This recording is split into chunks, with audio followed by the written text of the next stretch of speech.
Bismillahirrahmanirrahim. Assalamualaikum warahmatullahi wabarakatuh. Alhamdulillahirabbil alamin wa bihi nasta'inu ala umurid dunya waddin. Asyhadu an la ilaha illallah wa asyhadu anna Muhammadan 'abduhu wa rasuluh. Allahumma shalli wa sallim wa barik ala nabiyyina Muhammad wa ala alihi wa ashabihi ajma'in. Amma ba'd. Allahumma iftah qulubana wa alhimna rushdana wahdina ila siratikal mustaqim. Rabbi shrah li sadri wa yassir li amri wahlul 'uqdatam min lisani yafqahu qawli. Jamaah pengajian maghrib yang dimuliakan Allah Subhanahu wa taala. Pada 2 Jumat yang lalu kita telah membahas tentang apa sih khamar itu. Para ulama ada yang berselisih pendapat yang namanya khamar itu. Ada yang berpendapat hanya minuman yang terbuat dari anggur dan syair. Tapi sebagian besar ulama atau jumhur ulama mengatakan bahwasanya khamar itu adalah sesuatu atau minuman yang memabukkan, baik itu terbuat dari anggur atau syair atau madu atau yang lain, pokoknya memabukkan. Yang kemudian pendapat yang kedua ini bisa dikiaskan kepada semua barang yang membuat orang itu hilang akal. Itu disebut sesuatu yang haram karena memabukkan. Apakah namanya ganja? Ganja itu kan bukan minuman, tapi membuat orang fly. Apakah pil koplo? Itu kan bukan minuman, pil, tapi membuat orang-orang hilang akal. Atau apa saja yang membuat akal kita itu hilang, itu bisa dikiaskan menjadi khamr yang diharamkan untuk dikonsumsi. Nah, sekarang kita bahas tentang ahammu anwa'il khumur. Dalam buku ini ditulis beberapa jenis khamr yang beredar di masyarakat, ya, baik masyarakat kita Indonesia, Eropa atau yang lain. Tujadul khumuru fil aswaqi bi asma'in mukhtalifah. Bahwasanya khamr itu ada di pasar-pasar dengan berbagai nama. Tapi namanya itu macam-macam. Waqad tuqsam ila aqsamin khassah bi'tibari ma tahtawihi min nasab al-mi'awiyah min al-kuhul.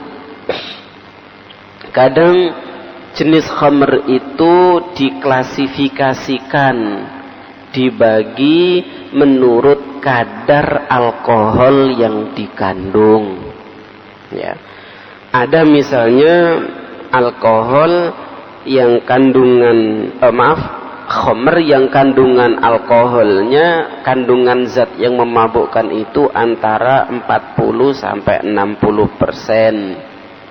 Misalnya di sini sebutkan brandy, whisky, ya. Nah, brandy, whisky, rum, liquor itu kadar memabukkannya antara 40 sampai 60%. Ada yang kadar memabukkannya alkoholnya di bawah itu antara 33 sampai 40%. Ya, misalnya Holandi, mbuh apa aku ora tau roh ngene iki ya. Geneva, aku ya gak tau roh iki botole ya warnane apa ora ngerti. Yang penting kandungan alkoholnya itu sekitar itu. Ada yang lebih kecil, ya. Nah, kita sebagai orang awam Tidak dituntut mengetahui berapa sih kadar alkohol di barang yang kita lihat itu.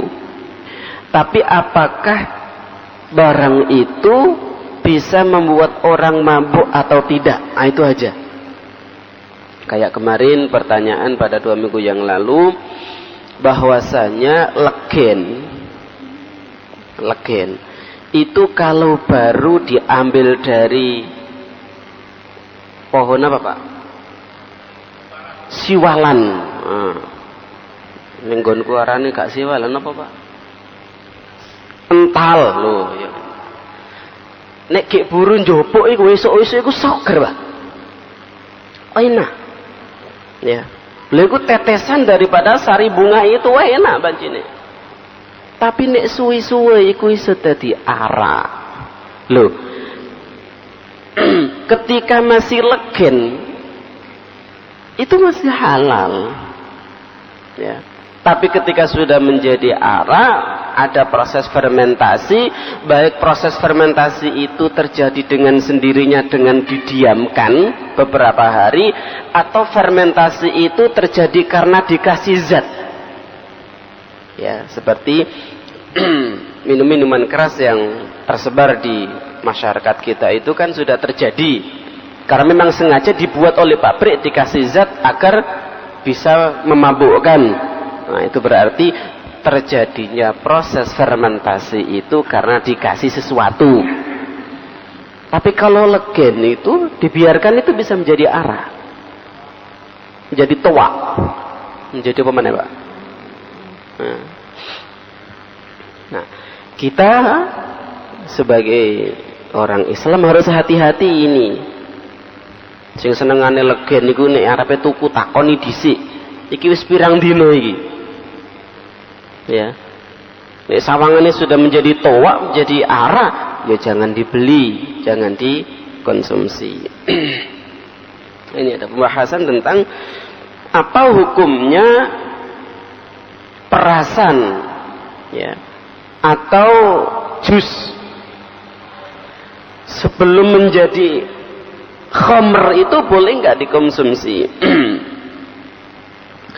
Ya juzu syurbal asiri wan nabidhi qabla ghalyanihi. Jadi boleh kita meminum perasan, meminum jus, meminum minuman, ya, qabla ghalyanihi, sebelum minuman itu, jus itu, perasan itu berubah menjadi khamr. Ya kayak tadi, khamr itu dari mana Pak asalnya, ulama? Asal mulanya perasan anggur, ya toh? Zaman Nabi itu juga ada anggur. Diperas, didiamkan, itu menjadi takhmir atau khamr. Ketika baru memeras, diombe ya seger Pak. Durian itu nek sampeyan peras, sampeyan bikin jus, terus didiamkan, itu juga bisa lama-lama jadi khamr. Tapi kalau sampeyan baru memeras, baru membuat jus, diminum, tidak ada masalah. Ya. Li hadits Abi Hurairah inda Abi Dawud wan Nasa'i wa Ibnu Majah qala. Berdasarkan hadisnya Abu Hurairah, hadisnya Abi Dawud, hadisnya An-Nasa'i dan Ibnu Majah qala, alimtu anna Nabiyya sallallahu alaihi wasallam kana yasum. Aku ngerti bahwasanya Nabi itu sedang berpuasa. Fatahannaitu fitrahu binabidhi sana'tuhu fi dibain. Kemudian aku hadirkan satu perasan nabidh, ya, yang saya buat fi dibain, dalam satu bejana. Tsumma ataituhu bihi. Kemudian perasan itu saya bawa ke Nabi. Fa idza huwa yanushu. Ternyata perasan yang saya bawa itu telah yanushu, Ya nusyu itu sudah berubah menjadi khamr, ya. Mungkin sudah beberapa hari perasaan itu baru disodorkan kepada Nabi. Faqala, maka Rasulullah sallallahu alaihi wasallam bersabda, idrib bihadzal haid. Ya. Idrib bihadzal haid, buangan ini. Apa yang kamu berikan kepada saya, perasaan itu buang. Fa inna hadza syarabun man la yu'minu billahi wal yaumil akhir. Karena minuman ini adalah minumannya orang yang tidak beriman kepada Allah dan orang yang tidak beriman kepada hari akhir.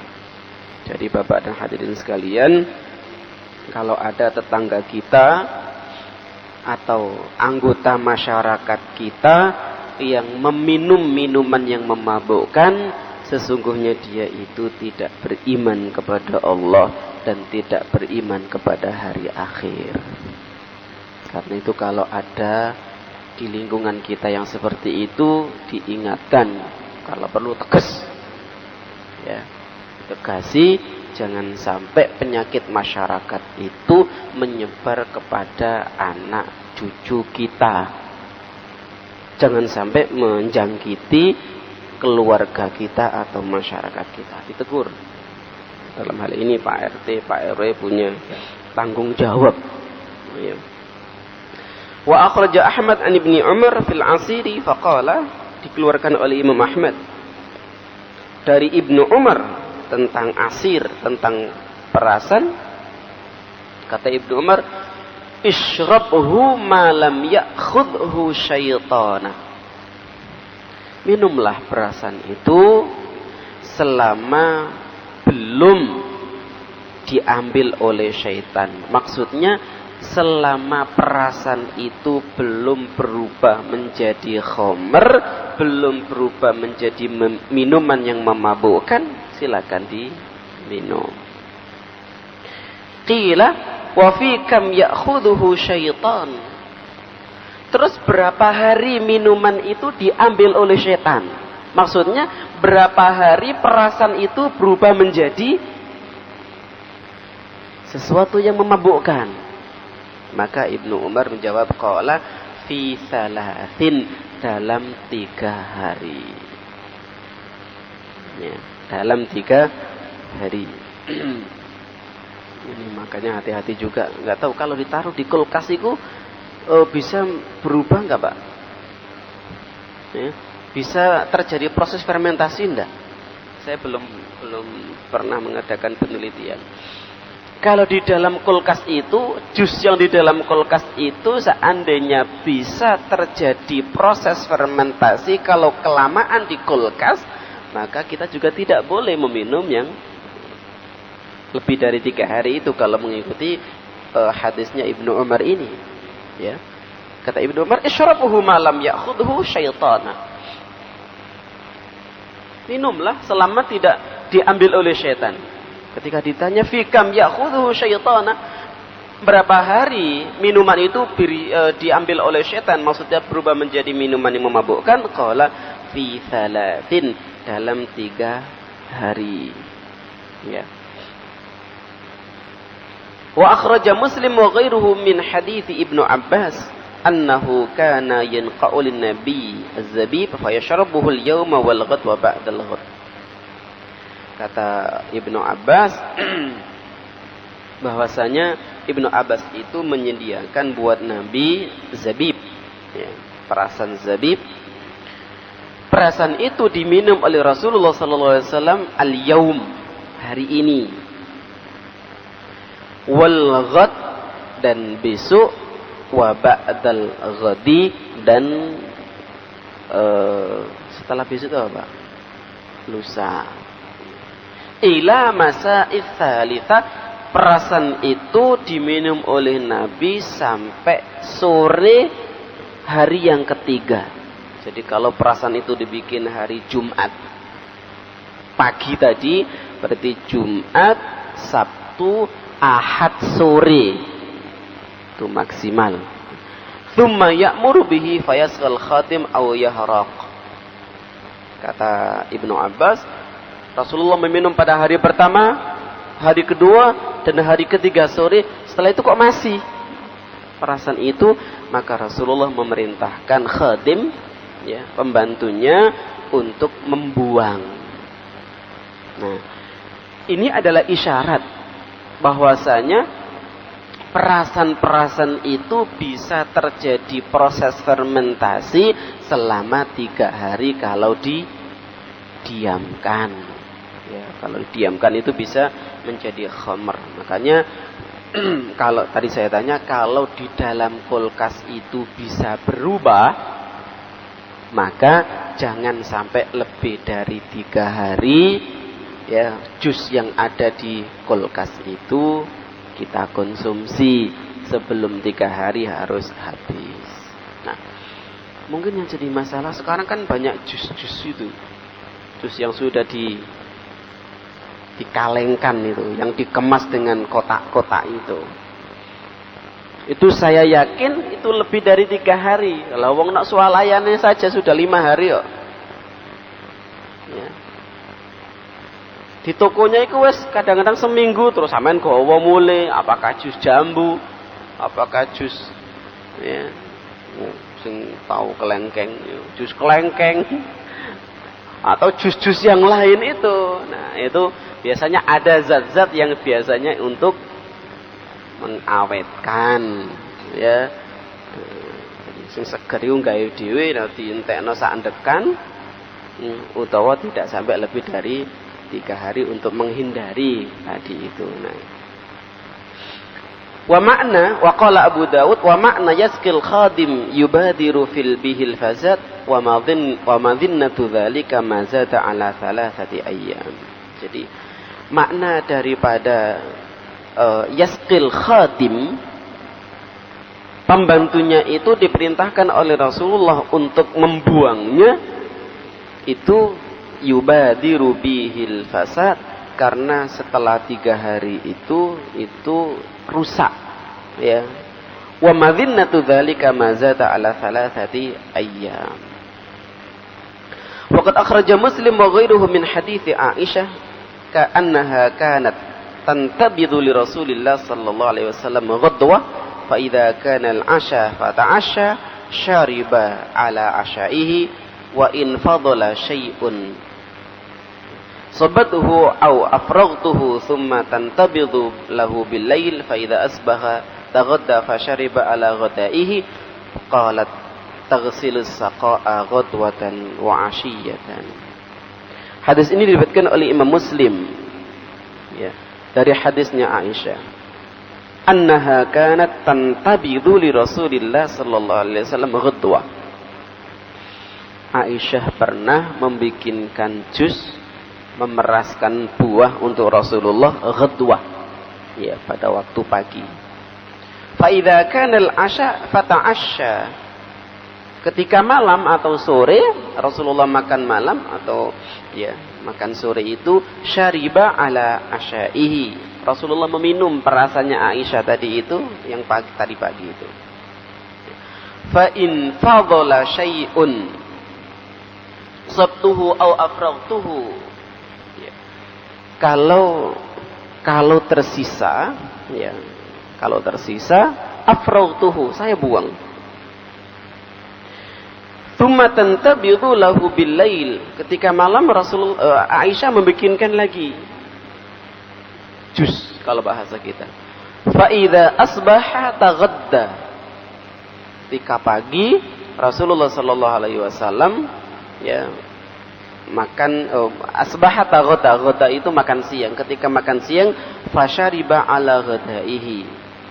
Rasulullah meminum jus bikinan Aisyah yang tadi malam itu, waktu zuhur atau habis zuhur itu, wa in fadhala syai'un sabtuhu au abrautuhu. Ketika tersisa, ya, itu tidak digunakan lagi, kemudian dibuang sama Aisyah. Wa huwa la yunafi hadits Ibnu Abbas al-mutaqaddim annahu kana yashrabu al-yawm wal ghad wa ba'da al-ghad ila masa'i thalitha li'anna thalatha mustamila ala ziyadati ghairi munafiyah wal kullu fi sahih. Hadisnya Aisyah ini tidak bertentangan dengan hadisnya Ibnu Umar yang tadi. Maaf, Ibnu Abbas ya. Jadi Ibnu Abbas meriwayatkan bahwasanya hari pertama, hari kedua, hari ketiga. Sementara hadisnya Aisyah ini ya, itu sehari. Jadi kalau Rasulullah diperaskan pagi itu sampai malam itu diminum. Kalau sisa baru dibuang. Kalau diperaskan malam sampai siang itu masih diminum oleh Rasulullah.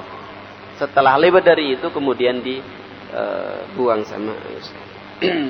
Nah, sekarang bagaimana kalau khamr itu berubah menjadi sesuatu yang lain? Kalau judulnya di sini al-khamru idza takhallalat. Bagaimana kalau khamr itu berubah menjadi cuka? Ya. Qala fi bidayatil mujtahid wa ajma'u ayyil ulama ala anna al-khamra idza takhallalat min dzatiha jaza akluha aw tanawuluha. Di dalam kitab Bidayatul Mujtahid, ulama-ulama sepakat bahwasanya khamr, ya kalau tadi disebut misalnya legen menjadi tua, setelah tua itu kok berubah menjadi cuka. Nah, kalau legen masih halal, tua nggak boleh, naik cuka piye? Ulama-ulama sepakat bahwasanya kalau khamr atau tua itu berubah menjadi cuka, maka jaza akluha au tanawuluha, boleh dikonsumsi kalau sudah berubah menjadi cuka. Waqtalafu idza qasada takhliluha ala thalathati aqwal. Itu kalau dengan sendirinya ya. Jadi legen dijarno tadi tua dijuwarno wae kemudian jadi cuka. Tidak ada niatan untuk membuat cuka.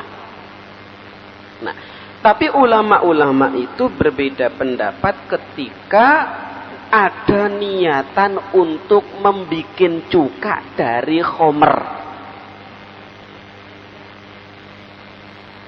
Mereka berselisih pendapat bagaimana kalau seandainya ada orang yang sengaja menjadikan tua itu menjadi cuka. Ada 3 pendapat. Yang pertama, at-tahrim. Kok oleh. Ya. Yang kedua wal al-karahiyah, makruh. Dan yang ketiga al-ibahah, ya, boleh. Apa sih yang menjadi penyebab perbedaan pendapat itu? Sababu ikhtilafihim mu'aradatul qiyasi lil athar wa ikhtilafuhum fi mafhumil athar.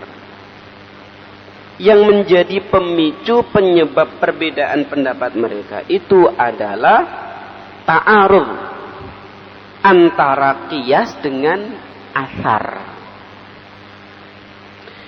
Qiyas itu artinya, hukum qiyas itu kan hukum ya yang dikiaskan, ditimbangkan atau dianalogkan dengan hukum yang lain. Jadi hukum qiyas itu ya contohnya yang diharamkan itu khamr.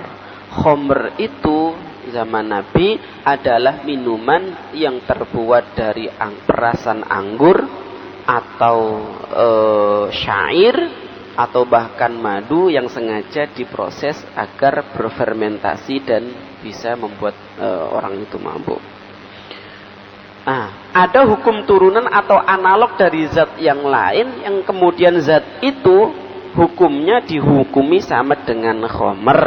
Misalnya ada namanya tadi narkoba, ada namanya ganja, ada namanya apa Pak? Yang di Kolombia itu marijuana, ya, atau yang lain. Nah, itu kan hukum qiyas, ya, hukum qiyas.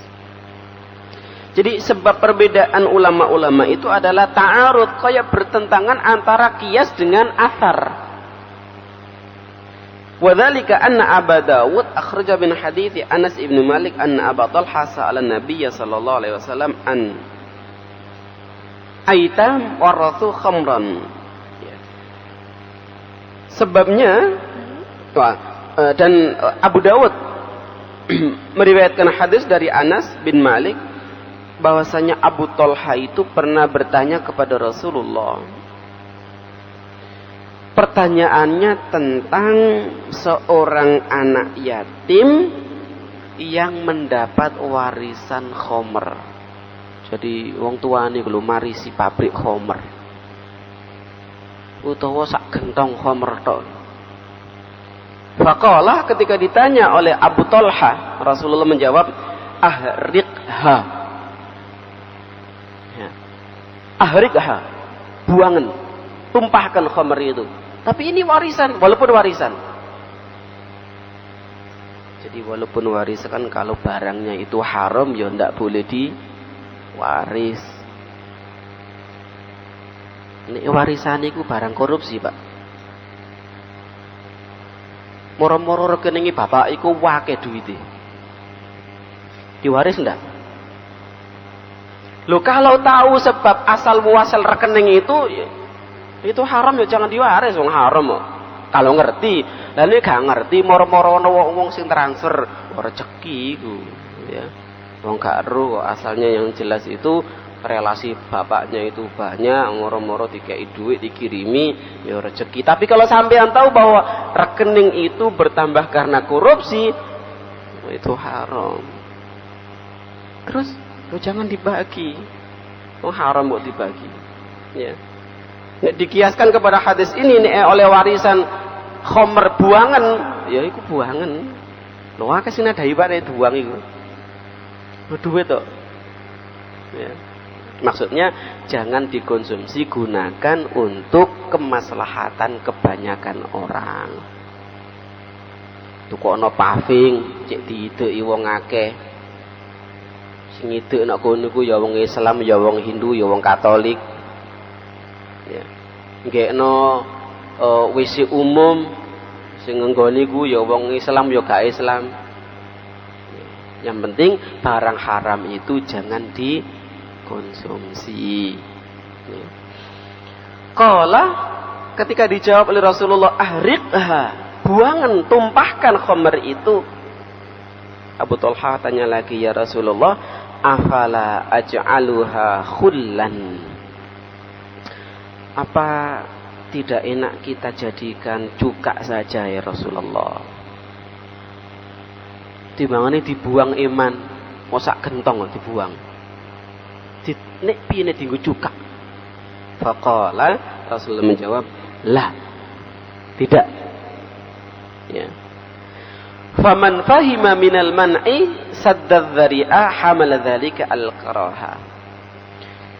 Bagi ulama yang memahami bahwasanya pernyataan Rasulullah la, jangan, tidak, itu dipahami sebagai saddadz dzari'ah, ya, untuk menutupi dosa yang lebih besar, maka humila dzalika 'alal karaha, maka hal tersebut dipahami sebagai sesuatu yang makruh.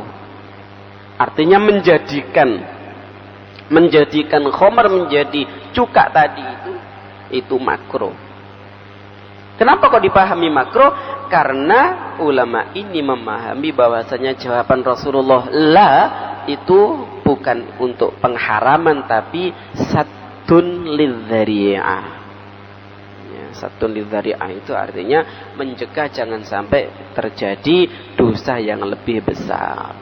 Ya, kalau contoh gampangane satu dzari'ah itu yo, jalan itu enake gerunjal ta halus, Pak. Jalan itu enake halus ta gerunjal. Pasti kuwabe kepengin dalane ku halus. Lho kene apa wis mari diaspal, dialusi utawa dipaving kok dikai polisi tidur. Ya kuwi anggawe geronjalan lah. Nah, iku namanya satu dzari'ah. Kepalang ya, sodok ngronjal titik asal anak kita tidak ditabrak oleh sepeda motor yang buanter itu. Itu namanya satu dzari'ah. Faman fahiman nahyu, siapa yang memahami hadis tadi itu adalah larangan li ghairi illatin, larangan yang tidak ada ilahnya, pokoknya dilarang gitu saja. Qala bit tahrim, ulama yang memahami itu akan mengatakan bahwasanya menjadikan khamr menjadi cuka itu haram. Sambil Isya ini 40. Faman wa yakhruju ala hadha alla tahrima aidan ala madhhabi man yara anna nahya la ya'udu bi fasadil manhi anhu wal qiyas al mu'arid li haml al khal ala tahrim annahu qad alima min darurati syar'i anna al ahkam al mukhtalifa innama hiya lil dhawatil mukhtalifa wa anna dhatul khamri ghairu dhatil khulli. Ya. Jadi kalau kita menggunakan qiyas al mu'arid, ya, itu kita memahami bahwasanya khul atau cuka yang dibikin dari khamr itu tetap haram. Kenapa? Meskipun memang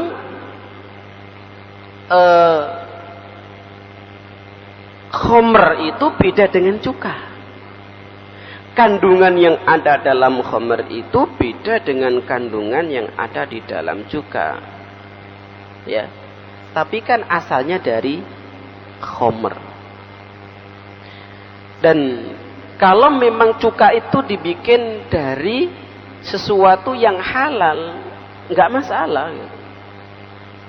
Cuka itu tidak, cuka yang dibikin bukan dari barang yang haram ya tetap halal. Kenapa? Wal khallu bil ijma'i halalun. Ya, secara ijma' cuka itu halal. Yang jadi masalah mungkin adalah dari mana asal cuka itu. Kalau dari sesuatu yang memabukkan, ya tadi saya bilang jumhur mengatakan itu adalah tahrim meskipun sudah menjadi cuka. Wa idza intaqalat dzatul khamri ila dzatil khulli wajib an yakuna halalan kaifama intaqala. Oke, ada yang ditanyakan atau didiskusikan? Monggo Bapak dan hadirin sekalian boleh tentang khamr atau tentang yang lain, barangkali ada masalah-masalah baru yang ditemui di masyarakat. Silakan.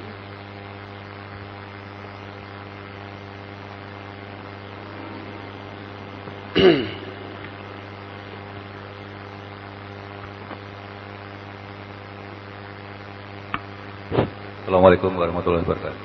Waalaikumsalam warahmatullahi wabarakatuh. Ustaz, ini yang terjadi di lingkungan kita, fenomena yang sekarang ini, dan banyak pemuda-pemuda yang mengkonsumsi khamr. Dan khususnya kalau kita mengetahui anak itu minum-minum di lingkungan tertentu, mayoritas lingkungan kita akan cuek. Jadi karena apa? Kalau kita akan menegur kepada mereka, itu terjadi ekses yang negatif. Nah, itu kebanyakan mayoritas masyarakat membiarkan mereka. Nah, pada waktu kita membiarkan itu, melihat kemungkaran itu bagaimana? Istilahnya, apakah kita berdosa? Yang kedua, saya tidak pungkiri bahwa saya dulu waktu muda juga pernah mencicipi alkohol, dan saya bermaksud tanyakan sama Ustaz untuk mensucikan jiwa ini supaya nanti setelah kita menghadap ke Allah itu keadaan suci, itu bagaimana? Yang terakhir, apakah beda antara arak di surga dan arak di dunia? Assalamualaikum warahmatullahi wabarakatuh. Assalamualaikum warahmatullahi wabarakatuh. Pertanyaan yang pertama, kedua mungkin bisa dijawab. Yang ketiga lu wangel jawabannya. Mulai turun nang akhirat ya. Baik, yang pertama memang ada satu fenomena di masyarakat kita ketika ada anggota masyarakat yang minum itu dicuekkan, dijarni. Karena takut nanti bolo-bolo itu menyerang dan seterusnya. Nah, ini harus dipahamkan masyarakat yang lain. Anggota masyarakat yang lain yang tidak minum itu harus kompak, setuju, sepakat kalau ada yang seperti itu semuanya harus kompak dihilangkan. Umpamane bijak tawuran siap. Tapi ngelawan wong mabuk iku lah berat ta. Oh tidak. Lah wong mabuk iku wong gak wani sakjane kok. Mergo mabuk iku hilang akalnya akhirnya koyok-koyok kuat padahal tidak. Ya. Jadi sampean gak usah wedi engko digelut kalah. Umpamane kok dhewe iki kalah sampai mati misalnya, ya kita itu mati dalam rangka menegakkan satu kebenaran. Loh, kita itu berjuang tekad untuk menegakkan kebenaran, lah pokok gak wani karo wong sing minum-minum itu. Itu dia berjuang karena setan. Jadi kalau tapi gawat gede wong e. Bentot-bentot ngono piye? Yen sawangane gak iso dikalahno wong siji ya dikeroyok wong loro po. Nek sawangane wong loro je gak ngentalno wong telu. Ya. Intinya semua masyarakat sepakat kalau ada yang seperti itu harus dihilangkan. Sesuai dengan hadis Rasulullah, man ra'a minkum munkaran falyughayyirhu biyadi. Seandainya nanti ada keles, ya, gelut misalnya, kita itu gelut untuk menegakkan kebenaran. Seandainya kita terluka, luka kita itu dalam rangka menegakkan kebenaran. Bahkan seandainya kita mati pun, mati kita itu dalam rangka menegakkan kebenaran. Lapo sing menegakkan kejahilan, menegakkan kemaksiatan wani, kok sing menegakkan kebenaran tidak wani. Umpamane podo-podo mati ini ngono lho. Sing menegakkan kebenaran itu dijanjeni oleh Allah swarga. Lapo kok gak wani oleh swarga iki? Ya. Wong sing dijanjeni neraka ae wani kok. Kan gitu. Itu yang pertama. Jadi kita harus sepakat mengajari masyarakat semuanya kompak kalau ada di ujung perumahan kita, kampung kita ada minum-minuman keras, sepakat semuanya. Tidak boleh ada yang dekengi. Ya, baik dekengnya itu polisi atau tidak polisi, perangkat desa atau tidak, pokoknya sepakat harus dihilangkan. Yang kedua tadi apa Pak? Lupa aku sampai. Oh iya, bagaimana kita yang pernah barangkali berdosa itu, pernah mengkonsumsi itu, bagaimana kita mensucikan jiwa kita. Cara untuk mensucikan jiwa kita agar jiwa kita itu bersih, sehingga ketika kita menghadap Allah dalam keadaan bersih dari dosa-dosa yang pernah kita lakukan, ya kita harus bertaubat secara nasuha. Kalau zaman Nabi, untuk orang yang berzina, untuk mensucikan orang dari dosa zina itu dirajam. Ya, makanya ketika ada seorang wanita yang datang kepada Nabi, ya Rasulullah, saya minta engkau sucikan. Loh, kenapa saya ini berzina ya Rasulullah? Apa buktinya ini? Saya sedang hamil ini dari perzinaan. Ditanya oleh Rasulullah lagi, bener tahu itu hasil zina? Iya ya Rasulullah. Saya ingin suci. Maka kata Rasulullah, ya wis mulia, mengkone anakmu wis lahir ngomong ini. Nah, ketika anaknya lahir, datang lagi kepada Rasulullah, kemudian dirajam. Setelah itu disolati oleh Rasulullah. Diprotes sama Umar. Rasulullah, apakah engkau mau nyolati orang yang telah berzina ini? Jadi Rasulullah, Umar, taubatnya wanita ini seandainya dibagikan kepada yang hadir di sini semuanya itu kebagian. Artinya taubatnya betul-betul diterima oleh Allah. Karena itu Rasulullah mau menyolati orang ini. Nah, tapi dalam kasus Khomer, wallahu alam, saya kok belum pernah menemukan hukumannya untuk membersihkan diri. Ya. Kalau zaman Ali, atau zaman Umar itu dicambuk. Orang yang meminum minuman khamr itu dicambuk 80 kali cambukan. Nah, tapi zaman Nabi saya wallahualam belum pernah menemukan kasus itu. Tapi intinya kalau kita pernah melakukan dosa, untuk membersihkan dosa itu kan kita harus bertaubat. Taubatnya nasuha. Tidak tobat-tobatan, tapi betul-betul ya Allah saya pernah melakukan ini ya Allah, tolong aku diampuni dari dosa itu. Ya, istighfar yang banyak. Insya Allah dengan banyaknya istighfar kita itu bisa menggelontor dosa-dosa yang pernah kita lakukan. Ya, jadi sampean banyak beristighfar, kita semua harus banyak istighfar. Ya, tidak ada dosa yang tidak bisa dihilangkan dengan istighfar kecuali dosa kesyirikan. Nah, yang ketiga yang tadi saya bilang sulit untuk dijawab, khamar nok dunya iku padha karo khamar nok swarga ta, ini yang saya enggak tahu. Ya, mungkin lebih enak di sana kali Pak ya. Lebih enak di sana. Lah untuk merasakan enak dan tidaknya itu kan harus merasakan khamar di dunia, Pak. Ya. Tapi yang pernah minum khamar di dunia, kata Rasulullah dalam hadis yang kemarin, tidak akan mendapatkan jatah di sana. Ya, ya gak oleh jatah, yang penting mlebu swarga, Pak. Ya, itu yang penting. Allah alam bisawab. Ada yang lain? Ini sampean kok sedih kabeh iku mergo pemilu wingi gitu, ana sing kalah gitu. Bisa saya yang pertanyaan yang pertama tadi yang saya kurang. Di negara kita ini kan terjebak pada proses hukum. Jadi kalau kita misalnya melerai itu ya, istilahnya sama peminum sama orang yang sadar, itu proses hukum di negara kita ini. Yang disalahkan kan yang sadar. Jadi kan kalau yang peminum karena mabuk, dia hilang akal, itu kan dianggap gak salah, ya, terhindar dari jerat hukum gitu. Masih.